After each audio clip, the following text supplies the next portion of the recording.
Muito legal. Aqui a gente tá falando, a gente começou a Estamos falar falando dele agora. do Vlad, do Vlad Conde Bassarab. Drácula.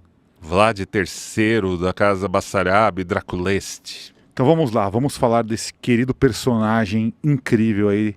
Da história, né? Da história. Ele existiu. Essa é a parte mais interessante de todas. Acho que é legal. Então vamos separar o personagem histórico, Uhum. né, ou a figura histórica, o ser humano que existiu, da peça literária Do Bram Stoker. midiática cinematográfica do Bram Stoker. Vamos lá, então. Exato. Isso é uma divisão super importante de ser feita, né? Mas depois a gente fala do Bram Stoker. Vamos começar pelo Vlad III, da casa Bassarab Draculeste, né? Ele foi um voivoda romeno, pessoa interessantíssima, cresceu numa época bem difícil, onde as leis da Transilvânia, da Valáquia, daquela região era: se você tem sangue real, você pode se declarar voivoda. Para isso Voivoda. é só você matar o voivoda que estiver no poder. Aham. Uma sucessão clássica, estilo Game of Thrones. Muito pior, se você for pensar. Não tinha uma regra de passagem. Você tenho. Se você matar o cara, você... Ah, beleza, vou lá matar o cara. Vamos fazer uma revolta. Então era um clima político pesadíssimo. Era tão pesado esse clima que o pai dele, esse sim, né, que tinha o termo, chamava-se Dracul Vlad II, o negócio era tão pesado que o pai dele parou: filhinho Vlad, filhinho Radu, vem com o papai, ó, eu vou entregar vocês lá pro sultão lá do Império Otomano, lá vocês vão ter escola de primeira linha, vocês vão aprender a ser generais, vocês vão fazer parte da guarda de elite do cara, vocês vão crescer nos palácios, vão crescer brincando com o filho dele, que é o Mehmed II. Eu vou falar de todos esses nomes em instantes. E vocês vão ter uma vida digna, porque se vocês ficarem aqui, vocês vão morrer. Não, pai, a gente não quer ir. Não, vai logo, tira esses caras daqui logo. Algum tempo depois, o filho mais velho, né, do Vlad II, teve os olhos perfurados vivos por estacas de ferro. Nossa. E o Vlad sofreu uma morte violentíssima, o Vlad II. Uhum. As crianças já estavam no Império Otomano e souberam da morte do pai. E assim, o Vlad era o mais revoltado pelos próprios registros dos otomanos. É a criança que cresceu brava, porque se sentiu: fui afastado do meu pai, do meu direito real, eu não entendi nada, meu pai morreu, eu não estava lá, eu não posso voltar lá, eu estou preso aqui com esses caras. Era um adolescente rebelde, todo traumatizado, todo assim, problematizado por tudo isso, mas... O Vlad qual? O segundo? Terceiro? Terceiro. Eu vou falar do segundo já. Tá. Mas esse é o terceiro, que é o Vlad Tepes, o Empalador, né? Uhum. Que é a inspiração principal do Bram Stoker.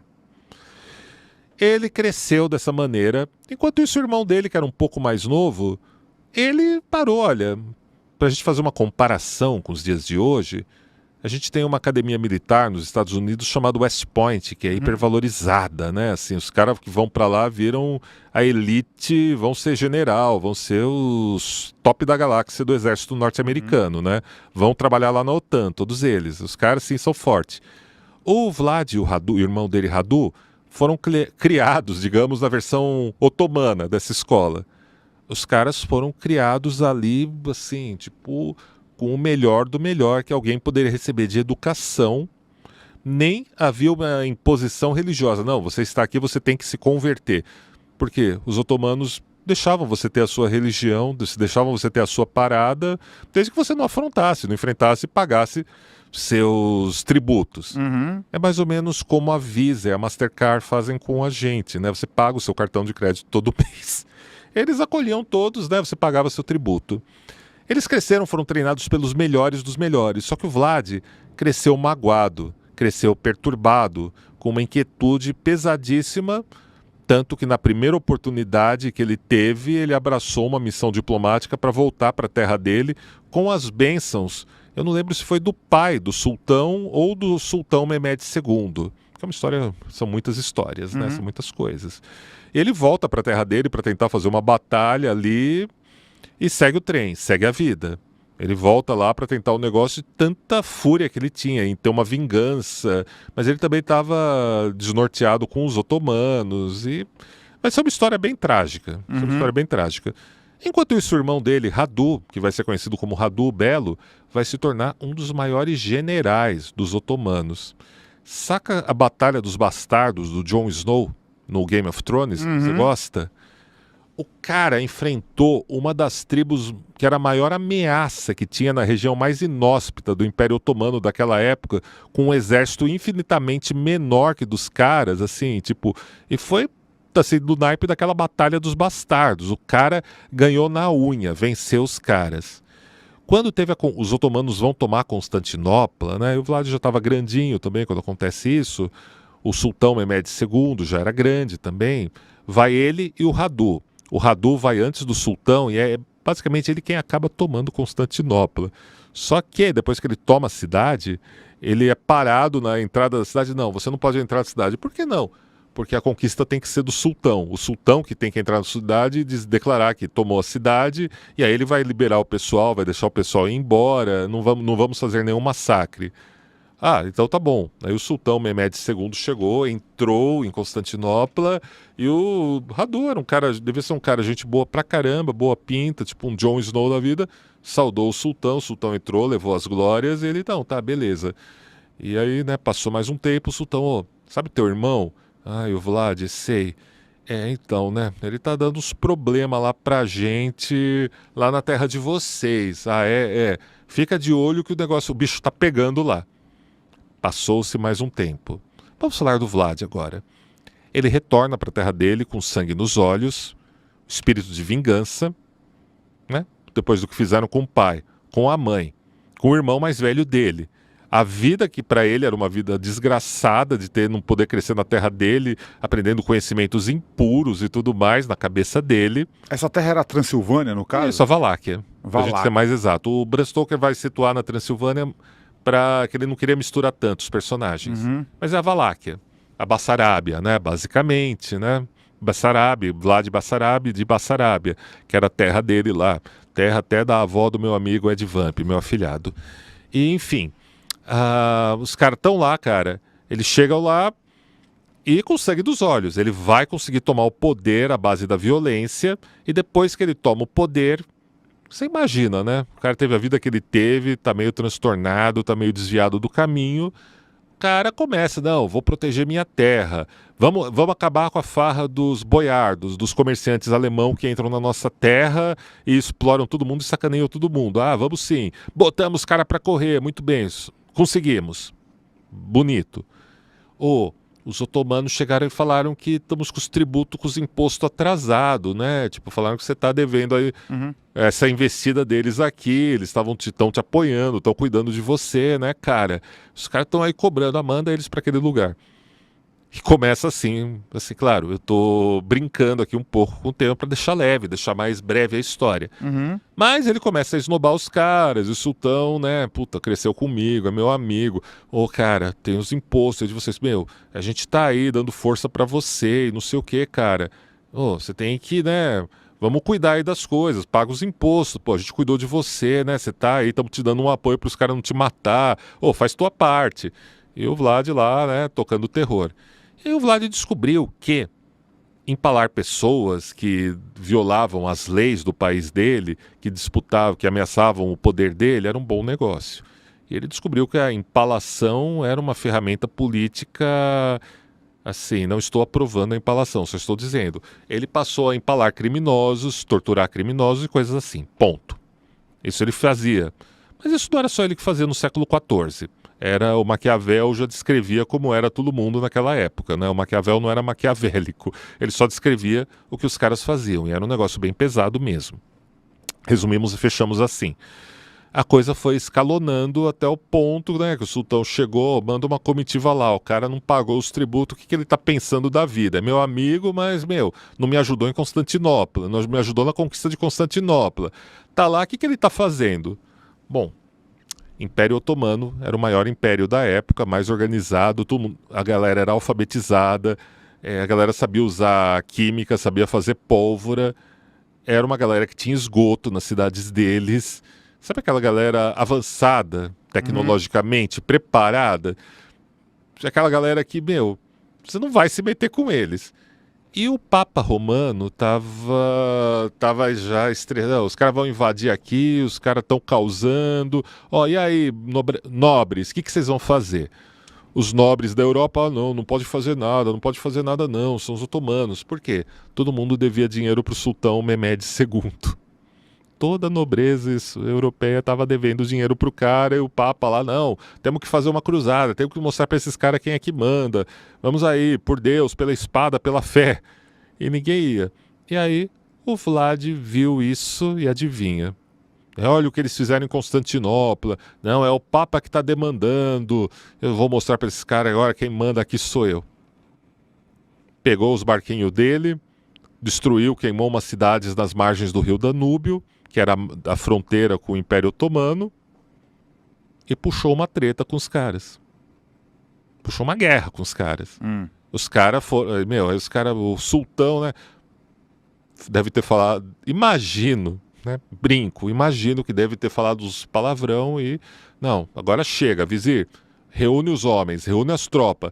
Vamos lá tirar esse cara do poder, mostrar para ele que ele tá errado das ideias. Veja, em um espaço de cerca de... Alguns historiadores falam que foi menos de um mês. Outros mais antigos falavam que foi um pouquinho mais, uns 40. Vamos ficar entre 30 a 60 dias, mais ou menos, para a gente ter uma margem viável da vida, né? O sultão atravessou o Danúbio com as suas tropas e deu um azar.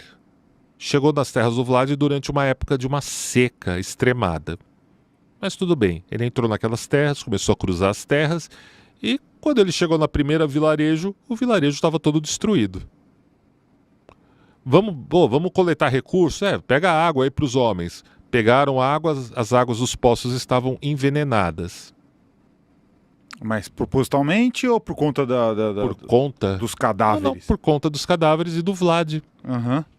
Ele envenenou os poços e ele ordenou para a população dele sair fora das cidades, abandonar as propriedades, se esconderem nas montanhas, onde os antepassados dácios deles se escondiam, se esconderem nos pântanos e outros lugares, e começou uma tática de guerrilha com o sultão. A tática de guerrilha é a maneira sofisticada da gente dizer uma guerra covarde com o sultão. Porém, vamos lá, ele estava em menor número, ele estava em uma condição tecnológica muito inferior à otomana, ele tinha coragem, ele tinha palavras, ele tinha uma motivação distorcida dele, e ele puxou uma baita de uma guerra, atacando os acampamentos do cara à noite, pegando os batedores, os agentes do sultão, quando eles estavam fazendo suas patrulhas, matando os caras, pegando as roupas dos caras e voltando disfarçados para entrar no acampamento, jogar veneno na comida, botar fogo nas coisas. E ele começou uma tática de guerrilha, e sempre que eles iam matando os caras do exército, a maior parte dos caras, os caras davam sumiço no corpo. Iam dando sumiço no corpo. E aí você pensa num cenário de peste, de seca, uma galera ali, você pode pensar na Guerra de Canudos, que aconteceu aqui no Brasil, né? Quando o pessoal do Rio de Janeiro teve que ir lá para a região do Nordeste enfrentar a tropa do Antônio Conselheiro, que encontravam também situações muito próximas, muito parecidas e degradantes. Pensa, né? Uma galera mais rústica, tranquilo. Pensa, uma galera mais letrada, tipo a gente faz de conta que acontece uma guerra, a gente tem que lutar numa guerra lá no Oriente Médio. Outros costumes, outra vida, outra temperatura. É um processo desgastante, extenuante para a gente. A moral da tropa do sultão começou a baixar. O próprio sultão enfrentou alguns adoecimentos, os nobres dele, e começou a se tornar o mármore do inferno para eles na terra, aquela situação. Mas os caras, não, a gente está aqui agora, não pode recuar, a gente tem que fazer justiça a partir de agora. E foram avançando. E conforme eles avançaram, eles foram sofrendo cada vez mais, até que eles sofreram um ataque noturno que ali, se não fosse a esperteza do Radu e do sultão, eles teriam sido dizimados ali, porque o Vlad atacou e incendiou o acampamento na calada da noite. Só que o sultão foi mais esperto e mandou as tropas, a cavalaria dele, para os arredores ficarem escondidas. Aí quando o Vlad atacou, ele atacou um acampamento meio vazio. Saca? E ele quase foi bem sucedido ali, mas o sultão venceu, o Mehmed II venceu, e aí o cara ficou pilhado, né? Agora a gente vai até o fim, vamos até a Fortaleza de Poenari, vamos pegar esse cara. Radu, você sabe onde é esse castelo? Ele deve estar lá com a esposa, deve estar ele, a esposa, lá devem estar os homens dele, vamos chegar e vamos acabar com esse negócio. Então vamos, meu sultão. Foram. O castelo ficava no alto de uma montanha, as ruínas dele existem até os dias de hoje. Eu espero muito, eu quero muito visitar esse castelo, subir a interminável escadaria escavada na rocha para chegar lá. São quase 40 minutos de caminhada e eu quero muito fazer esse percurso em 2024, quem sabe. E, cara, alto da montanha tinha o Caça-Fortaleza de Poenari, que não é aquele castelo de Bran, aquilo é uma armadilha para turista da Romênia. Os caras chegaram lá, e se você tem uma montanha, logo um pouquinho ali, sabe, saca ali, tinha um vale, onde tinha um rio, né? Vocês conhecem esse rio da história, do filme, do Drácula de Bram Stoker, né? Que uma princesa se jogou nesse rio. Mas, naquele momento, quando os soldados e o sultão chegaram ali, não era a princesa que estava ali. Era um vale dos amigos e companheiros do exército otomano empalados. Alguns ainda vivos, porque a empalação levava dias para alguém morrer naquele estado. Cabeças em lanças. Esse show, um show verdadeiro, um negócio de um tom de grotesco, de falta de civilização, um negócio absurdo para eles. Um show de horrores. Completo, assim, a completa barbárie, assim, sem precedentes que eles encontraram na vida deles, ali diante deles, eram os amigos deles. Os caras ficaram ali, pesou para eles, né? Uhum. Pesou para eles. Bom, e agora, o que a gente faz? Putz, o Vlad fugiu. Fugiu pra floresta, tem uns batedores da Hungria espalhados por aí que talvez sejam aliados dele, não sei o quê. Putz, o cara fugiu. O sultão não tinha mais o que fazer, já estava horrorizado, virou pro Radu. Imagino que chegou naquela armadura dourada do cara, deu uns tapinhas no ombro esquerdo dele.